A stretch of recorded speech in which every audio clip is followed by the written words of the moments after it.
नमस्कार प्यारे विद्यार्थी, आप सभी 11वीं क्लास के विद्यार्थी ध्यान दें कि हमारे जो काव्य खंड है उसमें हमने लास्ट में पढ़ लिया है घर की याद।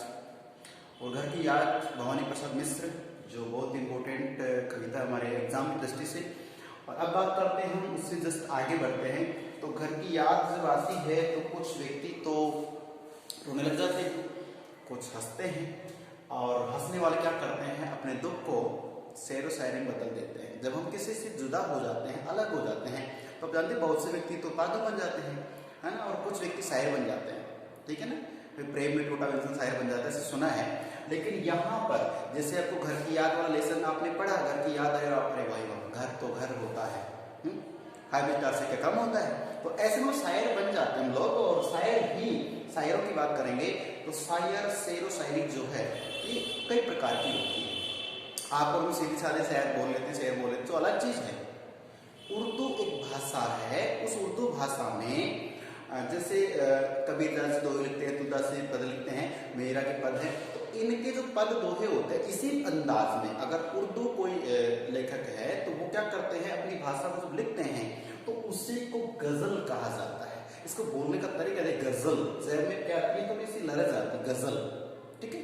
मैंने कल बता दिया था गजल को, आप किसी महिला की सुंदरता में क्या आप तो गजल हैं, आप मेरी गजल में बहुत सुंदर है, बहुत प्यारी है। तो गजल का अर्थ कुछ अलग है, लेकिन यहाँ पे गजल है जो ये उर्दू भाषा की कुछ पद ही मान के चलिए, तो वो अपने को शेर शायरी अंदाज में है।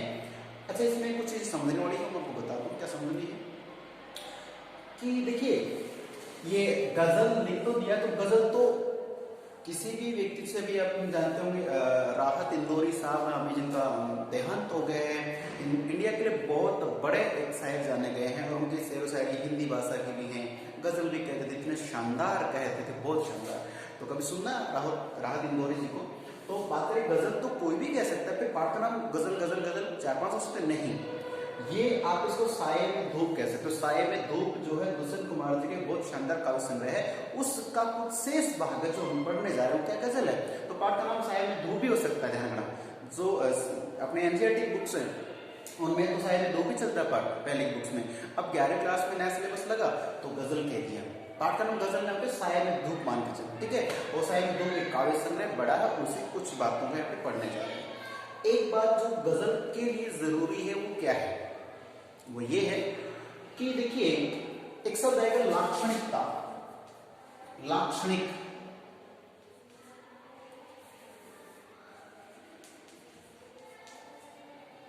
लाक्षणिक, और लाक्षणिक में लाक्षणिकता ऐसे होती है, लाक्षणिकता ये क्या चीज है, यही समझना है लाक्षणिकता। अब देखिए प्यारे विद्यार्थियों कि मैं आपको एक मुहावरा बोलूंगा। मुहावरा है कि आसमान सर पर उठाना, या आसमान सर पर उठा लेना। कई बार पापा आते हैं और आते ही बच्चों को देख के, पूरे माहौल को देख के, अरे तुमने तो आसमान सर पे उठा रखा है, या दो भाई जो लड़ रहे हैं कुछ भी कर रहे हैं, तीसरा होता है अरे तुम क्या कह रहे हो, तुम तो आसमान सर पे उठा के बैठे हो। मतलब क्या क्या समझे, आसमान सर पे उठाना मुहावरा है, और इसका अर्थ क्या होगा, बहुत शोर शराबा करना, बहुत तेज आवाज करना। जैसे कोई क्लास है, मैं बाहर चला गया, आप क्लास में बैठे बहुत तेज आवाज लग गए, तो मैं कहूँगा अरे तुमने पढ़ने के लिए मैंने बोला था, आपने तो आसमान सर पर उठा लिया। अब सोच के देखिए कि आसमान सर पर उठाना और शोर शराबा करना दोनों चीज अलग अलग है ना, लेकिन ये हमारी रूढ़िवादिता एक व्याकरण बन गया है कि बहुत तेज आवाज करने को आसमान सर पर उठाना जैसा माना जाता है, तो ये लक्षण है, लाक्षणिकता है। जबकि दोनों का अगर वास्तविकता में देखें तो आसमान को सर पे उठा सकते हैं क्योंकि तो पहले बहुत ऊंचा है, और शोर शराबा करने को आसमान सर को उठाना, ये दोनों चीज कहीं जुड़ती है, कनेक्ट होती है नहीं, लेकिन हमने मुहावरे का ये अर्थ मान रखा है। उसी प्रकार से यहां हमें पढ़नी है कि जो गजल होती है उसकी पहली पंक्ति का जो तुक है, लिए और लिए, मिले या ना मिले वो जरूरी नहीं है। इस पंक्ति का अर्थ कर्म से हमने घर की याद पढ़ा है, शिक्षा दी कविता है भवानी प्रसाद मिश्र की, तो उसमें एक के बाद जुड़ जा रही, माता पिता जेल सब याद आ रहा था। यहाँ पे इसका मतलब कुछ अलग हो जाएगा, इसका मतलब कुछ अलग हो जाएगा। तो ध्यान दें, गजल में लाक्षणिकता होती है, उसका प्रतीकार्थ क्या है, उसका भावार्थ क्या है, यही सब समझना है। तो प्यारे विद्यार्थियों, आप 11वीं क्लास में सही, लेकिन मैंने कल एक बात कही थी, इन्हें की लिखी लाइनें कि मेरे सीने में ना सही, तेरे सीने में सही हो कहीं भी आग, लेकिन आग जलनी चाहिए। आप लोगों का ना कई बार पता चला है कि अब तो 11वीं क्लास में है, 11वीं क्लास में है, अब क्या पढ़ना। देखिए, जो हमारा दिमाग होता है ना, ये बिल्कुल एक तलवार की तरह होता है, जो काम आती रहती है ना तो अच्छी चलती है, नहीं तो फिर वो जंग लग जाता है। ये दिमाग जितना आप काम में लेंगे उतना ज्यादा शार्प होगा, और अगले साल आपको 11वीं क्लास का 40% जो याद करोगे जो का तो काम आएगा। कई विद्यार्थियों से सुनने को मिला है, पता चला कि सर 11वीं क्लास है, लोकल क्लास है, क्या पढ़ना, बहुत बड़ी गलती कर रहे हैं आप, ध्यान रखना है। जो 11वीं क्लास में पढ़ रहे वही बातें आपको आगे पढ़ने हैं, काम आने वाले हैं। सो प्लीज जब इन वीडियोस को देखते हो, पढ़ते हो, सीरियस होकर देखा करो। भले 1 घंटे 2 घंटे का तो यानी 5-7 मिनट की वीडियो बनती है, 10 मिनट देख लिया आपने, होमवर्क कर लिया, ठीक है, उसे याद कर लो एक बार और थोड़ा सीरियस होकर देखें, ठीक है ना, ध्यान दें। तो बात करते हैं कि लाक्षणिकता पढ़ने जा रहे हैं। अब बात करेंगे यहाँ पे कि ये पहला ही हम जो गजल पढ़ने जा रहे हैं दर्शन कुमार जी की, जिनका 1933 में जन्म और 1975 में इनका देहांत होगा। बहुत कम उम्र में, लगभग 42 ईयर्स ही इन्होंने जिंदगी जी है। चलिए, लेकिन बहुत शानदार जिंदगी जी, कैसे देखें। कहाँ तो तय था चिरागार हर एक घर के लिए, कहाँ तो तय था चिरागार हर एक घर के लिए, कहाँ चिराग मैं सर नहीं शहर के लिए। प्यारे विद्यार्थियों, देखिए ये 2 पंक्तियां हैं, हालांकि इसमें तुकबंदी हो गई है, लेकिन यहाँ नहीं होगी, कोई फर्क नहीं पड़ता, लेकिन गजल है ये। अब कैसे इनका देखिए, अब इस गजल को समझने के लिए आपको थोड़ा सा फ्लैशबैक या मेरी बात पर ध्यान देना है। देखिए, आप और हम पढ़े लिखे हैं, हमारे माता पिता भी पढ़े लिखे हैं, और नहीं भी तो आप जैसे विद्यार्थी जिनके बेटे बेटी तो उनके माँ बाप जरूर ही अच्छे संस्कार वाले रहे हैं। लेकिन हम सब इंडियंस की एक प्रॉब्लम है, जब हमारे चुनाव आते हैं तो हम भावुक हो जाते हैं और बातें करते हैं। तो सीधी बात है कि नेताजी आएंगे और आएंगे, भाई और बहनों, दोस्तों, मित्रों, देवी सज्जनों, पता नहीं क्या क्या संबोधन करते हैं, हाथ जोड़ते हैं, दंडोत देते हैं, पता नहीं क्या कुछ नहीं करते हैं, सिर्फ वोट मांगने का तरीका देखिए उनका। तो एक नेता जो आएंगे, नेता बनने की चाह है, और गली मोहल्ले में गुजरेंगे, शहरों में कहीं से भी हाथ जोड़ेंगे, सभाएं करेंगे, लोगों को बोलेंगे और क्या कहेंगे कि हम आपकी प्रत्येक समस्या का समाधान कर देंगे। सड़कें नहीं तो सड़कें बनवा देंगे, लाइटें नहीं तो लाइटें लगवा देंगे, पानी निकास की जो नली है उसको नाली को बनवा देंगे, पीने के पानी की सुविधा कर देंगे, स्कूल खुलवा देंगे, कॉलेज खुलवा देंगे। मतलब उस टाइम तो आप उनको बोलते साहब हमारे तो 5 स्टार, अरे भाई 5 स्टार होटल भी खुलवा देंगे। मतलब उस टाइम तो फ्लो होता है, कुछ भी बोल देते हैं। वो एक नेता जी तो बोल रहे थे, बोले हम अब यहाँ पे पुलिया बनवा देंगे। एक बोला साहब यहाँ कोई नदी नहीं बहती है, बोलो एक बार जीत जाए तो नदी भी बहा देंगे। भाई वाह, उनके हाथ में सब कुछ। कुल मिला के नेताजी जो होते हैं किसी भी देश के, अपने देश के, कहीं से मान लीजिए, वो जब आते हैं वोट मांगने के लिए, लोगों को समझाने के लिए, तो वो आपसे पूछते क्या क्या समस्याएं हैं, आप समस्या बताते हो तो वो कहते हैं कि प्रत्येक घर को रोशन कर देंगे। वही ध्यान दीजिए हमें, कहाँ तो तय था चिरागा हर एक घर के लिए। नेताजी ने क्या कहा कि प्रत्येक घर घर में हम लाइटें लगवा देंगे, रोशनी कर देंगे, जगमगा कर देंगे।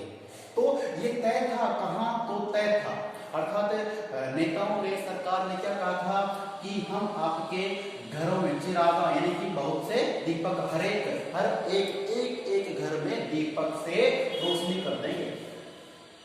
ठीक है, फिर हुआ क्या, जब वो लोग जीत जाते हैं, अब वो जीत गए हैं, अब आपकी समस्याओं को उन्होंने पूरा चिट्ठा बनाया था, हॉस्टल को बैठ के वहां पे भवन में, संसद भवन में, विधानसभा में, सेक्रेटरी कहीं अपने बैठ के, और शायद आपकी समस्याओं का एनालिसिस करते होंगे, पढ़ते होंगे, भाई किसको क्या मैंने वादा किया था, बड़े बड़े वादे, 2 करोड़ नौकरी मिल गई क्या, अब देखते हैं कितनी मिलने वाली है। तो देखिए वादे करते हैं, अब वादे पूरे करने के लिए उनको 5 साल मिलती हैं, और वो 5 साल भी कम पड़ जाती हैं। फिर क्या बोलते हैं, भाई अगली बार फिर जीता, फिर हम पूरे करेंगे। तब तक तो हम भी शाणे हो जाते हैं, और शाणे देखा 1.5 शाणे, है ना, वही बात है। लेकिन हम करें भी तो क्या, हमारे भारत देश में बहुदलीय शासन व्यवस्था है। हम हर बार कि इस बार इसने अच्छा काम नहीं किया, अगली को चुन देते हैं, फिर अगली भी जैसे वही करती है, फिर उस दूसरी को चुन लेते हैं, और आती रहती है, जाती रहती है। सच्चाई ये है कि हमें अपना सही गलत से हमको देखना पड़ेगा। इसके लिए करना कुछ नहीं है, अच्छे ढंग की पढ़ाई करें और अच्छी सर्विस में सेलेक्ट हो जाए। आपका घर, आपका परिवार, आपके माता पिता, पूरा परिवार चैन से रोटी खाएगा, जिंदगी ऐसे जिएगा, ये मान के चलिए। और हम वादों पे रहे तो वादे हैं, बनते तो तोड़ने के लिए हैं। अब जानते इस बात को ध्यान दीजिए कि कहाँ तो तय था चिरागा हरे घर के लिए, नेताजी ने या किसी सरकार ने या किसी ने भी कहा था कि प्रत्येक घर में एक एक दीपक जलाएंगे, रोशनी जलाएंगे, अर्थात प्रत्येक घर को अब यहाँ पे चिराग से लेंगे, खुशियों से, सुख संपदाओं से, कि प्रत्येक घर की जो समस्या है, पानी, बिजली, रोग, किसी प्रकार की रोजगार समस्या, प्रत्येक घर की समस्या को मिटा देंगे, ये वादा किया था। अब कहाँ चिराग मैसर नहीं शहर के लिए। अब देखिए मैसर पूरे बात करते हैं तो कहाँ चिराग, दीपक, रोशनी मैसर पूरा नहीं शहर के लिए। कि पहले तो ये था कि एक घर के लिए नल, पानी, बिजली, खुशियां, यानी चिराग, दीपक चलाएंगे, लेकिन आज कंडीशन ये है कि जो जीत चुके हैं उनके हाथ में सत्ता है, पावर है, वो कुछ भी कर सकते हैं। उसके बावजूद भी जब आए थे वोट मांगने उस टाइम यहाँ घूमे फिर, लेकिन आज दर्शन नहीं देते हैं। दर्शन देने की जरूरत नहीं, हमारा जो विकास कार्य है उसको तो देखें। अर्थात तो पूरे शहर में एक जगह भी बल्ब नहीं, यानी कि एक जगह भी रोशनी नहीं हुई। अर्थात जो विकास था, जो सुख सुविधाएं थी, वो घर घर में तो छोड़ो, एक पूरे शहर के लिए भी नहीं हुआ। तो इन दोनों पंक्तियों को मिला करके अगर हिंदी अर्थ लेते हैं तो यही होता है कि कहाँ तो ये कहें कि शुरुआत में ये वादा रहा था, ये वादा किया था कि प्रत्येक घर में चिराग जलाया जाएगा, दीपक जलाया जाएगा, खुशियां दी जाएंगी, सुविधाएं दी जाएगी, सुख संपदाओं से आपको भर दिया जाएगा। और आज स्थिति ये है कि एक घर तो छोड़िए, पूरे शहर के लिए भी सुख सुविधाओं का नामो निशान नहीं है। समझ गए आप? धन्यवाद, आप समझ गए। आगे चलते हैं। यहाँ दरख्तों के साये में धूप लगती है, यहाँ दरख्तों के साये में धूप लगती है, चलो यहाँ से चलें और उम्र भर के लिए। प्यारे विद्यार्थियों, गजल को पढ़ने का तरीका होना चाहिए, ये शेर शायरी अंदाज में है। तो देखिए, दरख्त क्या होते हैं? पेड़ होते हैं। अब जानते हैं साया मतलब पेड़ के नीचे, जिसे बोलते हैं ना माता पिता का साया। आपकी हाइट कितनी बड़ी क्यों न हो जाए, आपका सर जो है सच्चाई में तो माता पिता के चरणों में रहना चाहिए, झुकना चाहिए। ठीक है, हमारे माता पिता ही हमारे ऊपर हाथ रखते हैं, तो वो हाथ रखते हैं, प्रोटेक्ट कर रहे हैं आपको, सर्दी गर्मी धूप छांव परेशानी से बचाते हैं। वो साया हो गया है, वो आपका सुरक्षा हो गई, वो छाया साया हो गया है। तो साये में धूप लगती है, यहाँ दरख्तों के साये में धूप लगती है। सोच के देखिए, अगर अपन अलंकार में चलते हैं, हालांकि उर्दू भाषा में अलंकार नहीं चलेंगे, लेकिन अगर इसको अलंकार में लेके चले तो यह विरोधाभास अलंकार हो जाएगा। कैसे? दरख्त पेड़ होते हैं और पेड़ के नीचे जो छाया है, उस छाया में बैठोगे तो तुम्हें धूप लगेगी नहीं। इसका मतलब कथन करने में अंतर है कि ऐसा कुछ हो गया है कि पेड़ों की छाया में या पेड़ के नीचे बैठने में भी धूप लगती है। कमाल हो रहा है। चलो यहाँ से चलें और उम्र भर के लिए।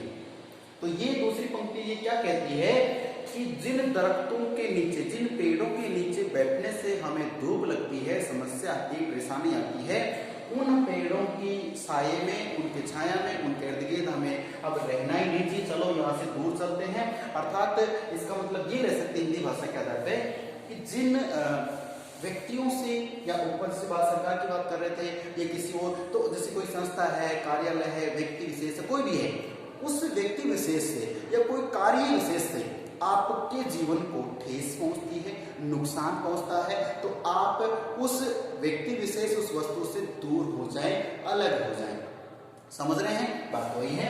तो जैसे जिस पेड़ के साये से, जिस पेड़ के प्रोटेक्शन से हमारे को नुकसान हो रहा है, हालांकि ये गलत बात है कि पेड़ से नुकसान होता ही नहीं है। पेड़ हमें फल फूल छाया ऑक्सीजन पता नहीं क्या कुछ नहीं देते, सब कुछ देते हैं। तो ये तो एक प्रतिकार्थ है कि पेड़ की छाया में बैठने से दूर लगने को ऐसा कह रहा है।